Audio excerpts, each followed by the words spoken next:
Pontianak tengok kita. Dia tengok kita, kita tengok dia. Macam kita bawa ni daging mentah.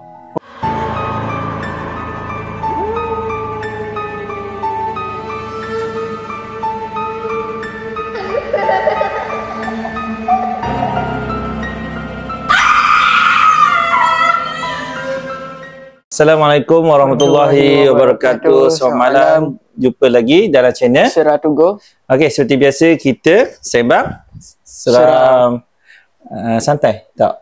Ikut ya. Okey. Okey, seperti biasa malam ni ada cerita. Ada cerita. Okey, malam ni biasalah saya cerita pengalaman duduk di kebun durian. Okey. Kebun durian. Cerita ni lama dah cerita kebun durian, musim durian. Adalah kita ni musim durian terletak di Kampung Kemasik. Di mana? Kemamai. Kemamai lah. So tu kena jaga durian ni. Dia musim dia kena jaga. Jaga? Kena jaga. Kalau tak jaga macam mana? Kalau tak jaga, satu harimau ambil. Ada harimau Ada harimau. Yang kedua, curi lah. Yang kedua? Curi lah. Pencuri lah. Orang ambil curi lah. Biasalah orang tahu. Musim durian ni memang kena jaga. Okay. Okey. Pengalaman kita jaga ni berminggu-minggu. Dia ni terletak dia kalau kita nak pergi ni, nak pergi kebun durian ni daripada jalan utama sampai ke dalam tu kan, ke kebun tu, ambil dia sebenarnya kereta tak boleh masuk, dengan motosikal je. Ya, kebun. Kebun durian. Okey, banyaklah benda yang pelik terjadi sepanjang seminggu je. Kita jaga kebun durian ni seminggu je. Lepas seminggu tu tak apa lah. Lepas seminggu tu bukan. Orang lain pula jaga lah. Lepas tu pengalaman pertama masa mula-mula tu jam pukul 2 pagi. Okey. Gerak jalan dari jalan besar masuk ke kebun tu memang tak ada lampu apa. Hanya cahaya lampu motosikal je lah. Kan? Masa tu atuk saya lah. Saya duduk belakang. Ada dua buah lagi, dua buah lagi lah. Jadi 3 buah lah. Masuk ke kebun tu. Kiri kanan ni hutan. Okey, lalu semakin tu ni apa, lalu macam tanah merah. Berbukit turun nak masuk ke kebun durian tu. Oh, jauh lah. Jauh jugalah. Lepas tu sampai satu tempat tu kita berhenti. Terkejut. Kita tengok ni benda yang pelik yang sekarang. Dia berkata pelik, benda terperanjat kita lah. Tengok tak berani nak pergi. Ada benda tengok.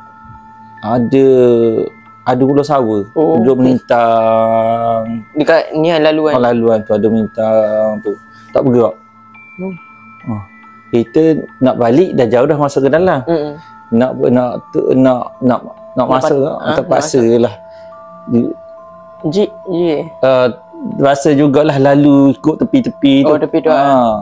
Tapi ular sawa tu kita tak dapat ujung kepala dia. Di tengah-tengah.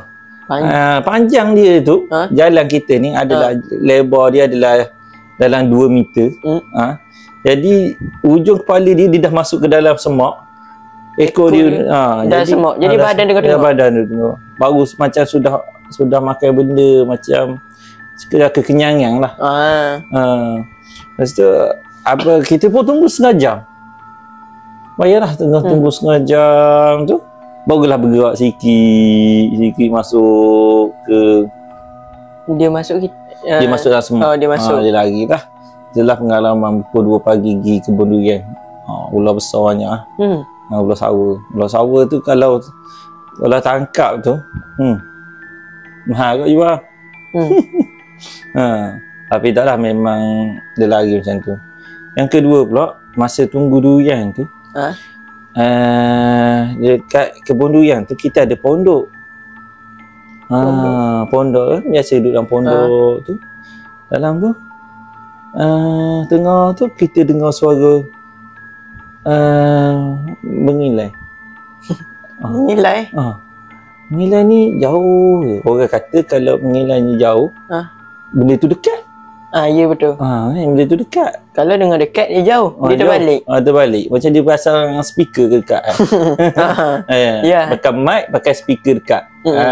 Dia duduk jauh, dia pasang speaker dekat kita.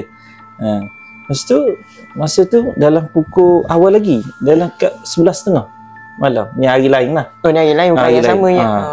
Kita tengah tu dia jauh. Jauh je, bunyi suara je. Jadi tak beranilah. Satu malam tak keluar daripada pondok. Tidur dalam tu lah. Memang tidur dalam tu lah. Kalau kita pergi petang sampai ke pagi lah, esok baru kita keluar. Dari kebun jaga tu kebun tu. Malam tu malam 2 malam. Kadang-kadang ada je malam yang tak kena apa-apa.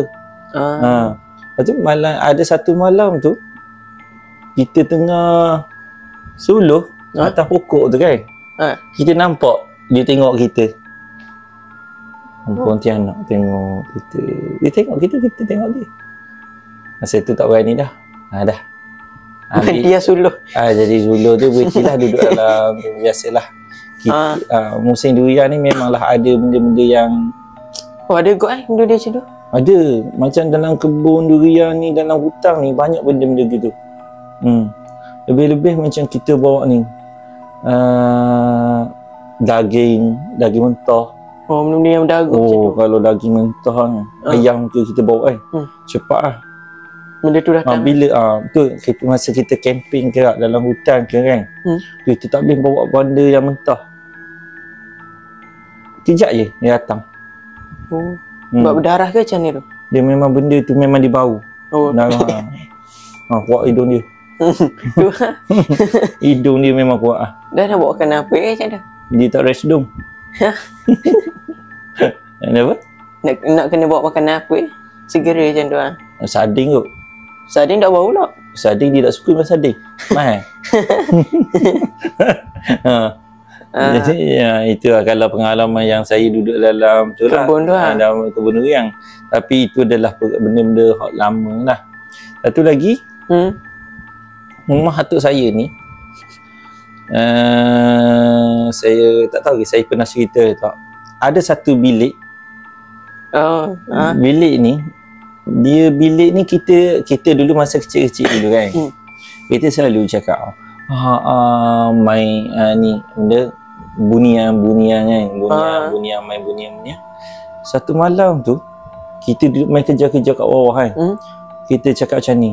Nanti kita kena dilari dengan bunian nanti. Lepas tu tak jadi apa-apa lagi. Kita orang masuk tu dalam rumah, kita buka bilik, saya lah. Dalam bilik tu nampak kuning je. Nampak kuning je? Kuning je, tak nampak apa-apa. Tapi tak berani masuk. Kalau masuk, saya rasa pergi ke alam tu, ke dunia dia lah. Ke dunia lain. Ke dunia dia. Bunian ni pernah lah sekali. Masa tu saya dah jam 4 dah, sekolah rendah lagi lah. Saya pernah nampak waktu maghrib, dia ada satu pokok tu, dia duduk keliling je 5-6 orang di pokok tu. Putih lah, memang putih. Benar putih. Percaya? Dia tak percaya mana. Dia macam pakai baju macam perempuan macam pakai baju semayang tu. Terlekung. Terlekung gitu macam tu. Dia keliling pokok tu. Tapi orang kata bahaya kalau kita malam-malam duduk dekat area pokok, kita boleh termasuk dalam dia punya dunia dia. Dunia dia. Dia bahaya benda-benda yang macam alam tu. Ada pernah lah kawan saya tu, dia cerita lah. Dia kata dia pernah waktu maghrib dia duduk main sembunyi kat rumah dia lah. Kat rumah dia dia cerita lah. Masa tu ada kongsi cerita seram macam ni lah. Dia kata dia pernah masuk dunia bunian ni, dalam dunia bunian ni. Bila dia dah masuk tu kan, dia masuk, dia tengok benda kita nampak orang yang ada sekeliling kita ni. Tapi kita panggil, contoh Macam saya panggil Adam. Adam tak dengar. Adam buat tak tahu je. Oh, tak nampak.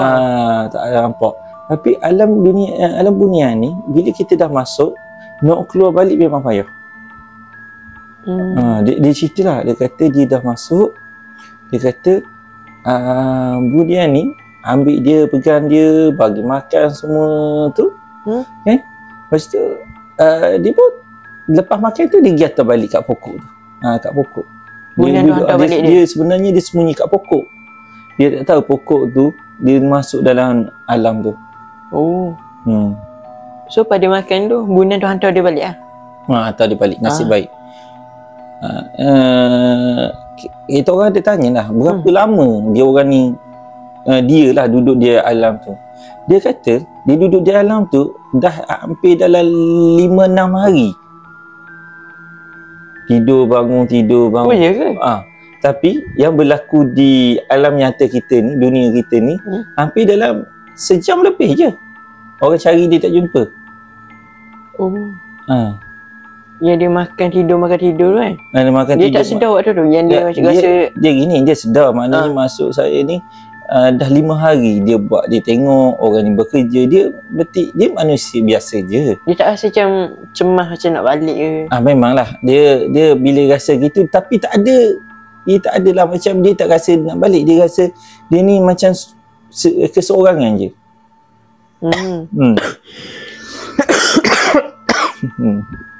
Jadi dia ceritalah pengalaman dia masa masuk dunia bunia ni. Di Tasik Kenyir. Tasik Kenyir.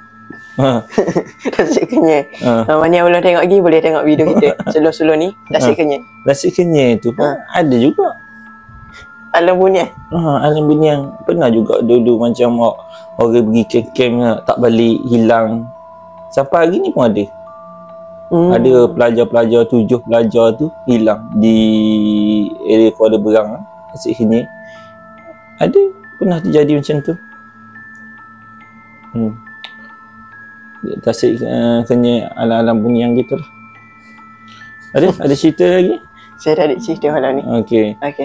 Itulah saja dulu itu je lah malam podcast ni. Kita. Podcast kita malam ni. Saya Masra.